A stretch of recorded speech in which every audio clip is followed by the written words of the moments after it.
my girlfriend confessed. I cherish you, but I desire thrills before picking someone reliable like you. I must explore before committing. So I offered her complete freedom while establishing a reality she'd never join. What she did next caught everyone off guard, including herself. Maya and I had been together for 18 months, living in my Denver apartment for the past 6, and I genuinely thought we were building something that would last. I'm Alex, 31, working as a forensic accountant, the kind of job where you spend your days following paper trails and uncovering financial discrepancies, which maybe explains why I value honesty and straightforward communication so much. Maya was this brilliant 27-year-old graphic designer at a boutique marketing firm, someone who could turn a blank canvas into something that made you stop and stare, and I'd fallen completely for her creative energy and the way she made even mundane Tuesday nights feel special. We had our routines, weekend hikes through the Front Range, quiet dinners where we talk about everything from her latest design projects to my cases, lazy Sunday mornings reading different sections of the newspaper while sharing coffee I'd learned to make exactly the way she liked it. I thought those routines meant we were compatible, that we'd found our rhythm as a couple who actually enjoyed each other's company without needing constant external stimulation. That Tuesday evening in October changed everything when she came home from work with this carefully composed expression that immediately put me on edge. Alex, I need to tell you something important about us, about where I am emotionally right now, she said, sitting across from me at our kitchen table with the kind of deliberate positioning that meant this was a planned conversation, not a spontaneous moment of honesty. I closed my laptop and gave her my complete attention, the same way I'd been doing for 18 months whenever she needed to talk through a problem or share something meaningful. I cherish what we have together, I really do. You're exactly the kind of man I want to spend my life with, stable, dependable, someone who remembers that I take my coffee with oat milk and plans those perfect hiking trips where you've already checked the weather and packed extra snacks. The compliment felt poisoned somehow, like she was building up to something that would make those qualities sound like flaws. But I feel completely trapped by our predictability. Every Saturday we hit the same trails around Golden or Boulder. Every Sunday we cook some elaborate dinner and binge whatever series we're currently watching. I'm 27, and I feel like I'm already living the settled life of a 40-year-old suburban mom. I stayed quiet, recognizing that interrupting would only derail whatever speech she'd obviously rehearsed. I need to experience real excitement, real uncertainty before I can commit to forever with anyone. I want to feel the rush of meeting mysterious strangers at exclusive art gallery openings in Reno, the thrill of not knowing what someone's going to say or do next. I want to date people who might spontaneously decide we're flying to Aspen for the weekend, or who know about underground speakeasies I've never heard of. My chest felt like someone was slowly tightening a vice, but I kept my voice completely level. What exactly are you saying, Maya? I want to take a break from us, not permanently, but temporarily. I need to explore what else is out there before I can honestly say you're my choice and not just my safe, comfortable option. She reached across the table like she was trying to comfort me while simultaneously asking permission to shop around for my replacement. You're my forever person, Alex. You're exactly who I want to come home to after I've gotten this exploration out of my system. I just need to know for certain that choosing you is what I actually want, not just what feels familiar and secure.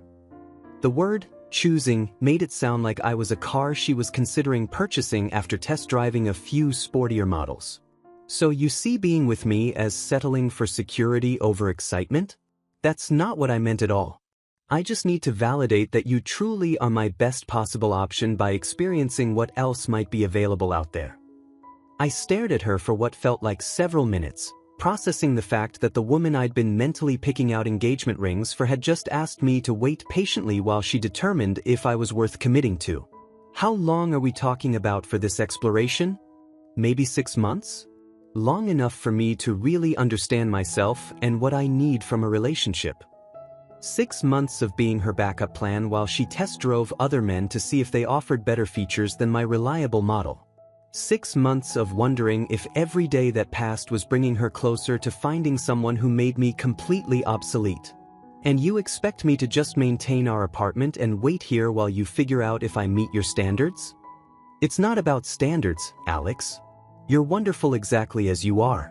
It's about me needing absolute certainty before I commit to something as serious as engagement and marriage and building a whole life together.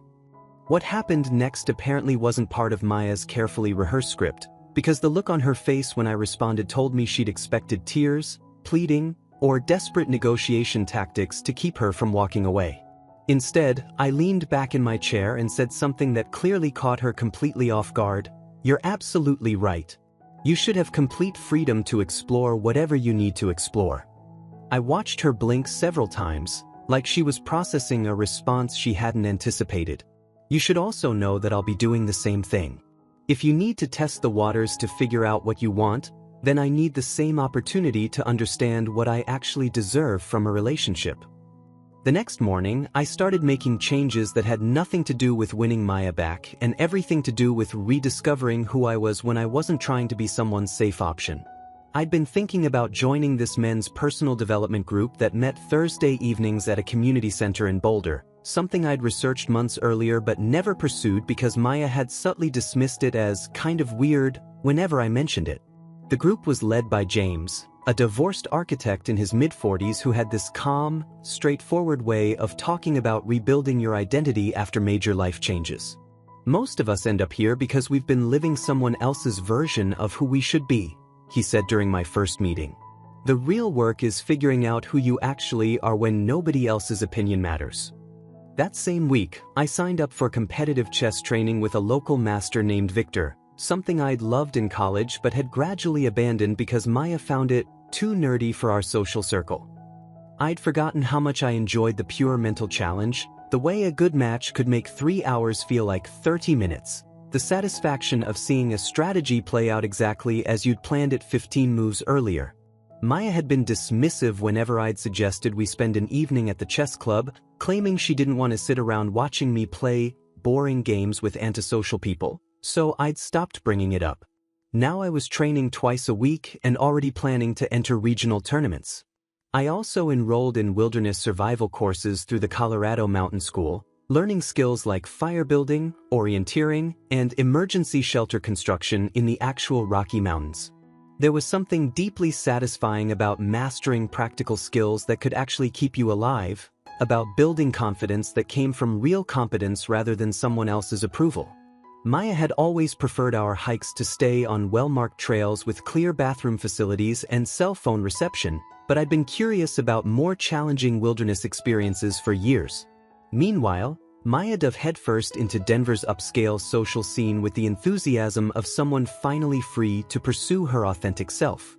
She started attending exclusive rooftop parties in Lodo, networking events at trendy galleries in the art district, and high-end social gatherings where people wore clothes that cost more than my monthly car payment. Within 2 weeks, she'd connected with Carter, a charismatic real estate developer who drove a white Tesla Model S and had this effortless way of talking about spontaneous weekend trips to Aspen like they were as casual as grabbing coffee. "Carter completely gets my need for excitement and spontaneity," Maya told me during one of our awkward check-in conversations. Last Saturday, he decided at 2 p.m. that we should drive to Vail for dinner, and we ended up staying at this incredible boutique hotel and having the most amazing weekend.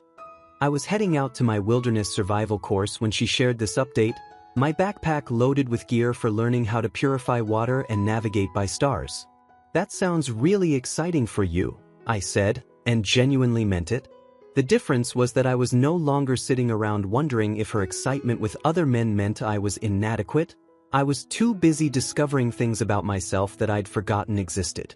2 months into our exploration period, Maya's Instagram stories painted a picture of the glamorous life she'd been craving: expensive dinners at restaurants with unpronounceable names, private art gallery events where everyone looked like they'd stepped out of a fashion magazine, and weekend getaways to mountain resorts that probably cost more than I made in a month.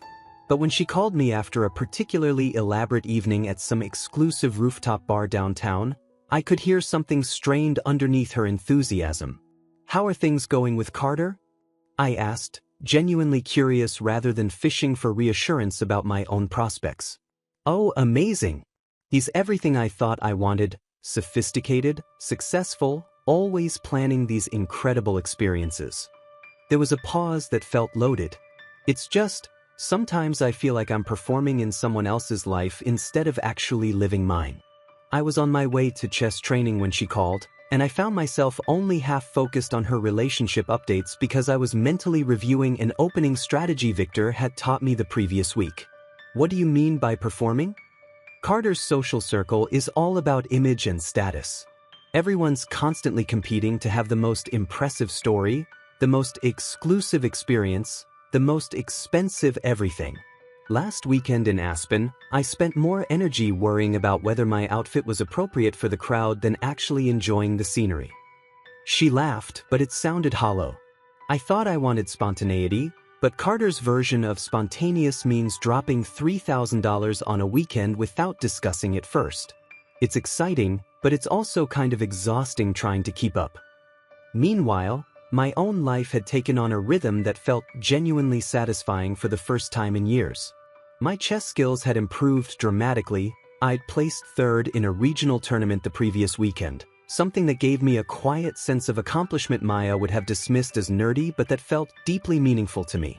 The wilderness survival courses had progressed to the point where I was now certified as a weekend guide, leading small groups through backcountry navigation exercises and emergency preparedness training in the mountains around Estes Park.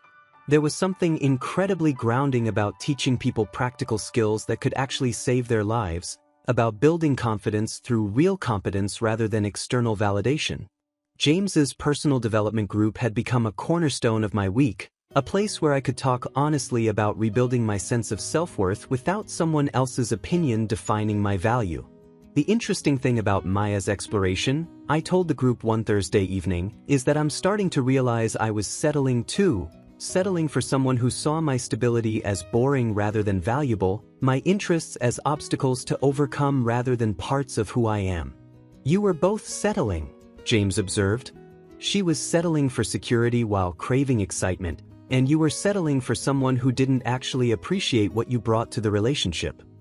Maya's texts became more frequent as her glamorous new life started showing cracks.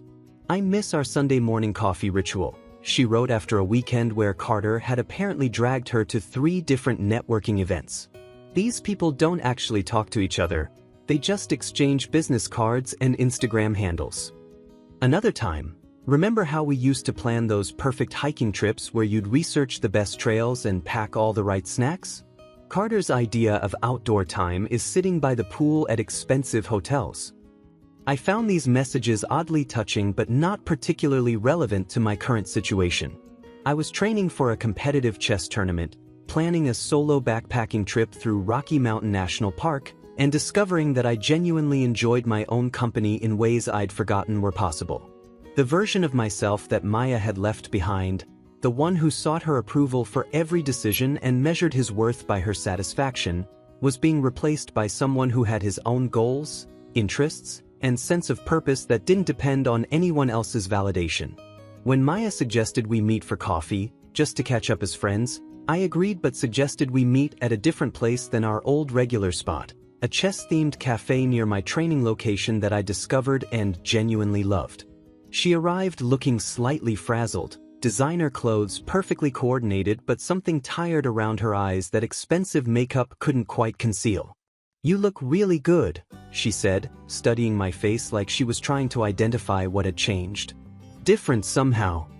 "I feel different," I admitted. "More like myself, I guess."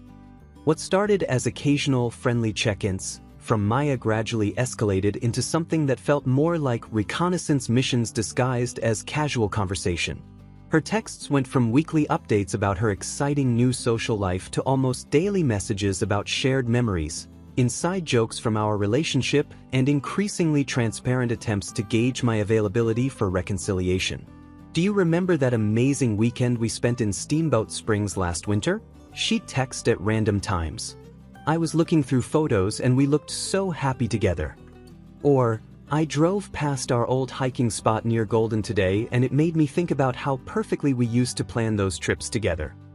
The shift was obvious but also irrelevant because my life had developed a momentum that didn't revolve around her schedule or emotional needs.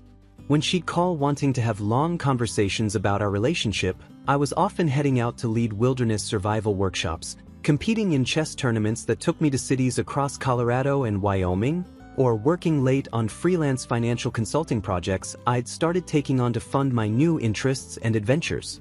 "You're always so busy now," she complained during one phone call that I'd answered while driving to a chess competition in Fort Collins. "I feel like I can barely get 10 minutes of your actual attention." "I am pretty busy," I agreed. "But that's not necessarily a bad thing. I'm doing stuff I actually enjoy for the first time in years." "But what about us? What about staying connected during this break?" The question struck me as fundamentally backwards. She'd asked for space to explore other options, and now seemed frustrated that I wasn't remaining readily available as her emotional support system while she figured out whether she wanted to keep me or trade up. "Maya, you asked for freedom to see what else was out there. I'm giving you exactly what you requested, and I'm using the same freedom to figure out what I actually want from life." There was a long pause before she said, "I didn't expect you to become so independent." Independent? Like my developing interests and confidence outside of our relationship was somehow a betrayal of our agreement rather than the natural result of no longer centering my entire identity around being her safe option. The most telling conversation happened when she suggested we meet for coffee at our old regular spot, the bookstore cafe where we used to spend Sunday afternoons reading different books while sharing a table and occasionally commenting on interesting passages we'd found. "I'm actually pretty booked this week," I told her, which was true. I had chess training Tuesday and Thursday, a wilderness survival course Saturday, James's group Thursday evening, and a freelance consulting project that needed attention over the weekend. Next week's looking tight too with the regional chess tournament. Chess tournament? Since when do you care about competitive chess? The dismissive tone was exactly the same one she'd used throughout our relationship whenever I'd mentioned interests she didn't find socially acceptable or exciting enough for her image. Since I started taking it seriously about 3 months ago, I'm actually getting pretty good at it. "But that's so." She stopped herself before finishing the sentence, probably realizing that calling my interests boring might not be the best strategy for someone hoping to eventually reconcile. "It's just not very social, is it?" The chess community is incredibly social, actually. I've made more genuine friends in the past few months than I had in years of trying to fit into social situations that weren't really my style. When we finally did meet for coffee 2 weeks later, Maya seemed genuinely shocked by how much my life had changed during our break. I mentioned the financial consulting work I'd been doing for small businesses, helping them identify inefficiencies and potential fraud, work that felt meaningful and utilized my skills in ways my regular job didn't always allow. I talked about the Wilderness Survival Certification Program and how satisfying it was to teach people potentially life-saving skills. I showed her photos from the chess tournament where I'd placed second in my division, surrounded by people who appreciated strategic thinking and mental challenges. "You seem like a completely different person," she said, and I could hear something almost like loss in her voice. "Not different," I corrected. "Just more myself than I was when I was constantly trying to be the version of me that you found acceptable." The conversation revealed something I hadn't expected. Maya was struggling with the reality that her safe option had developed into someone with an independent, fulfilling life that didn't include waiting around for her to finish exploring her alternatives. 6 months after Maya's original confession, I came home from a weekend wilderness instructor certification course in the mountains near Aspen to find her sitting outside my apartment door with what looked like a carefully planned reconciliation presentation.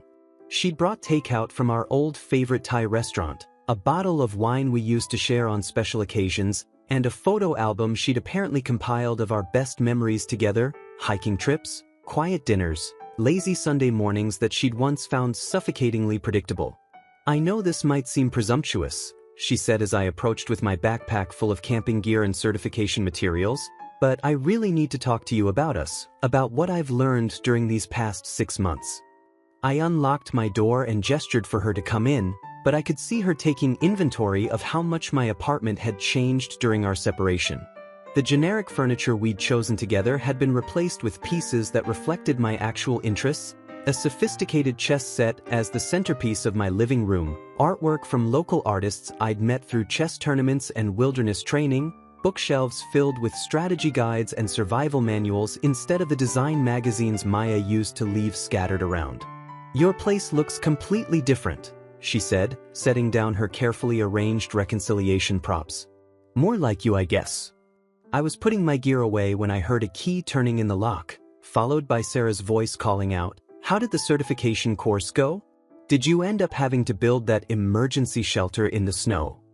Sarah Chun was someone I'd met through the Wilderness Survival Program 3 months earlier, an emergency room nurse who shared my love of outdoor adventures and had this practical, down-to-earth approach to life that I found incredibly refreshing. She was brilliant, funny, and had never once made me feel like my interests were obstacles to overcome or aspects of my personality that needed fixing. We'd been dating seriously for 2 months, something I probably should have mentioned to Maya during our recent coffee conversation, but our relationship status hadn't seemed relevant to her complaints about my busy schedule. "Sarah," I called back, "we have company. Maya's here." Sarah appeared in the doorway carrying grocery bags, clearly planning to cook dinner together as we discussed before I left for the weekend. She took in the scene, Maya surrounded by takeout containers and photo albums, the obvious romantic setup, the tension in the room, and handled it with exactly the kind of calm competence I'd come to appreciate about her. "Hi Maya," she said warmly but without any awkwardness. "I'm Sarah. Alex has mentioned you." Maya's face went through several expressions very quickly: surprise, confusion, and something that looked almost like panic as she processed the fact that I hadn't been waiting around in relationship limbo while she explored her options. "Sarah's my girlfriend," I said simply, because there didn't seem to be any point in making the situation more complicated than it needed to be. "Girlfriend?" Maya's voice cracked slightly. "Since when?" "About 2 months now." I could see Maya mentally calculating timelines, probably wondering if Sarah was the reason I'd been so unavailable for her increasing requests to reconnect and analyze our relationship status. "We met through the Wilderness Survival Program." "I should probably give you two some privacy," Sarah said tactfully, but I shook my head. "Actually, I think it's better if you stay." Maya came to talk about reconciling, and I'd rather be completely transparent about where things stand. Maya launched into what was obviously a prepared speech about how the past 6 months had taught her that she'd been taking our relationship for granted, that she now understood the difference between excitement and genuine compatibility, that she was ready to commit fully to building the future we'd once talked about together. "I know I hurt you by asking for space," she said, tears starting to form in her eyes. "But I had to learn the hard way that what we had together was exactly what I actually wanted. All those spontaneous adventures and mysterious strangers. It's not real life, Alex. Real life is finding someone who knows how you like your coffee and plans ahead so you never have to worry about anything important." The irony wasn't lost on me that she was now describing as valuable all the qualities she'd once found suffocatingly predictable. I listened patiently to Maya's entire reconciliation speech, letting her explain how Carter had turned out to be emotionally unavailable despite his impressive lifestyle, how the glamorous social scene she'd craved was ultimately shallow and exhausting, how she now understood that genuine partnership mattered more than constant excitement. When she finished, I sat quietly for a moment, choosing my words carefully because I genuinely didn't want to be cruel, just honest. "Maya, I appreciate you being so direct about what you've learned, and I'm glad you figured out what you actually value in a relationship. But there's something important you need to understand about our break."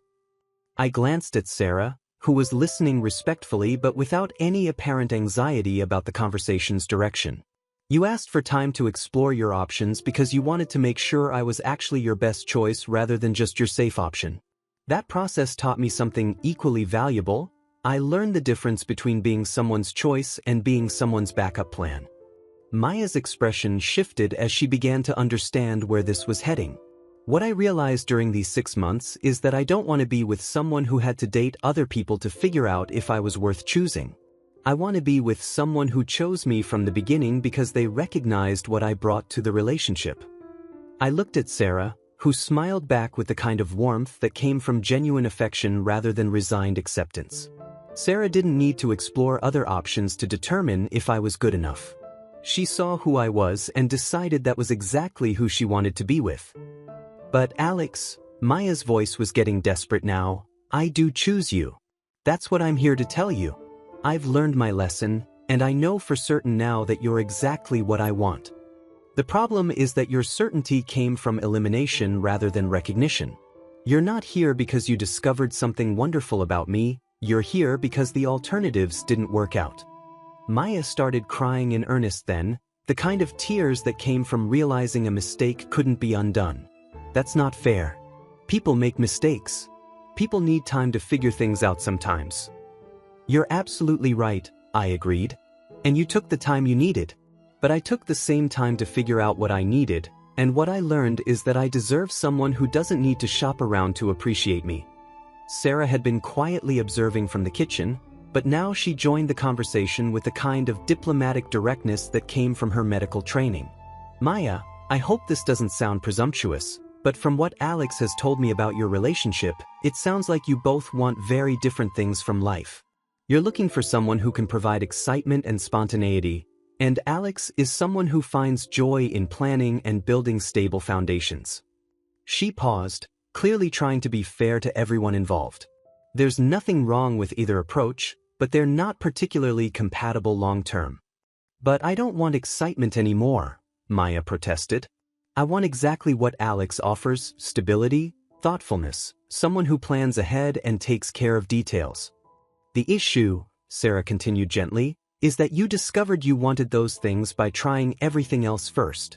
Alex found someone who valued those qualities from day one, without needing to test other options. Maya turned back to me with increasing desperation. Please don't let 6 months of mistakes ruin 3 years of something real. I know I hurt you, but I'm willing to do whatever it takes to prove I've changed, to show you that I understand now what we had together. Maya, I said as kindly as I could, what we had together was me constantly trying to be enough for someone who saw me as a consolation prize. What I have with Sarah is someone who sees me as exactly what she wants, not what she's settling for after exhausting more exciting possibilities. The conversation continued for another 20 minutes, with Maya cycling through various arguments about our history, our compatibility, her willingness to commit completely, and how unfair it was that I wouldn't give her a second chance to prove she'd learned from her mistakes. But the fundamental issue remained unchanged. She was asking me to take her back because she determined I was her best available option, while I'd found someone who chose me because I was exactly what she wanted from the beginning. When Maya finally left, taking her photo albums and cold Thai food with her, Sarah and I sat quietly for a while processing what had just happened. That was harder than I expected, Sarah said eventually. Not because I was worried about you choosing her, but because I could see how much pain she was in. She's learning what I learned 6 months ago, I replied. That treating someone like a backup plan has consequences, even when you eventually decide they were your first choice all along. Maya's final attempt to change my mind came through my sister Emma, who called me 2 weeks after the reconciliation disaster with obvious reluctance in her voice. I need to tell you that Maya reached out to me yesterday, Emma said without preamble. She wanted me to talk to you about giving her another chance. Emma and I had always been close. She was 3 years younger but had this practical wisdom that made her one of the few people whose relationship advice I actually trusted. She'd met Maya several times during family gatherings and had been diplomatically supportive without ever expressing strong enthusiasm about our relationship. What did she say exactly? I asked, genuinely curious about Maya's strategy for enlisting family pressure.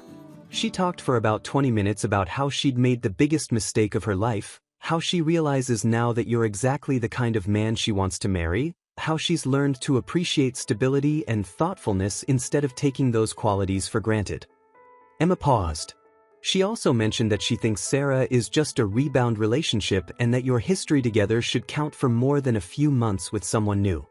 I found myself laughing, not from cruelty but from genuine amusement at Maya's fundamental misunderstanding of the situation. What did you tell her? I told her that I've never seen you as confident and genuinely happy as you've been since you started dating Sarah. That Sarah encourages your interests instead of treating them like obstacles to overcome. That you seem like yourself again in a way you hadn't for the last year or so of your relationship with Maya. Emma had always been perceptive about these things. I also told her that begging family members to pressure someone into taking you back isn't exactly the foundation of a healthy relationship. How did she respond to that? She got pretty emotional, started talking about how 3 years together should mean something, how everyone deserves a second chance, how she'd do anything to prove she's changed. Emma's tone suggested she hadn't been particularly moved by this appeal. Then she asked me if I thought you were making a mistake by choosing someone you barely know over someone who knows you completely. That question revealed everything about how Maya was still thinking about our relationship, as if intimacy and history automatically trumped compatibility and mutual respect. The thing is, Alex, Maya might know your coffee preferences and your work schedule, but Sarah knows who you actually are when you're being yourself instead of trying to be what someone else wants. 3 months later, Sarah and I ran into Maya at the Saturday Farmers Market in downtown Denver, something that probably should have been awkward but felt more like a chance encounter with a distant acquaintance.